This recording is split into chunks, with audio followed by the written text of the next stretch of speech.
Gratitude அப்படிங்கிற ஒரு வார்த்தை இன்றைக்கு ரொம்ப பலமானது. இன்னைக்கு சர்க்கரை நோயை குணப்படுத்த, புற்றுநோயை குணப்படுத்த என்ன வேணும்னு கேட்டால் நன்றி உணர்வு வேணும், மகிழ்ச்சி உணர்வு வேணும்னு சொல்லி சயின்டிஃபிக் ரிசர்ச்சஸ் சொல்லுது.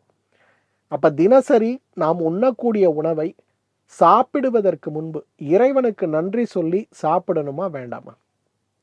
யோசிச்சு பாருங்க. நம்ம யாருமே அதை செய்யறது கிடையாது. அதனால தான் சாப்பிடக்கூடிய உணவு அமிர்தமாக இருந்தாலும் கூட அது அமிர்தமாக இருப்பது கிடையாது, விஷமாக மாறிவிடுகிறது.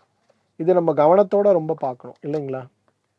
ரெண்டாவது கேள்வி வருது, நம்ம சாப்பிட்றதுக்கு முன்னாடி எதற்கு காக்காக்கு சாப்பாடு வைக்கணும், ஏன் உயிரினங்களுக்கு கொடுக்கணும் அப்படின்னா, நம்முடைய பாரத கலாச்சாரம் அப்படிங்கிறது வெறும் மனிதனை சார்ந்து இருப்பது கிடையாது. ஒரு மனிதன் சுற்றி இருக்கக்கூடிய தாவரங்கள், தாவரத்தோடு சேர்ந்து இருக்கக்கூடிய விலங்குகள்னு சொல்லி நம்ம எல்லாத்தையும் நல்லா வச்சிருந்தாதான் நம்ம நல்லா இருக்க முடியுங்கிற ஒரு அழகான ஒரு வாழ்வியல் முறை கொண்டது தான் நம்முடைய இந்திய முறைன்னே நம்ம சொல்லுவோம்.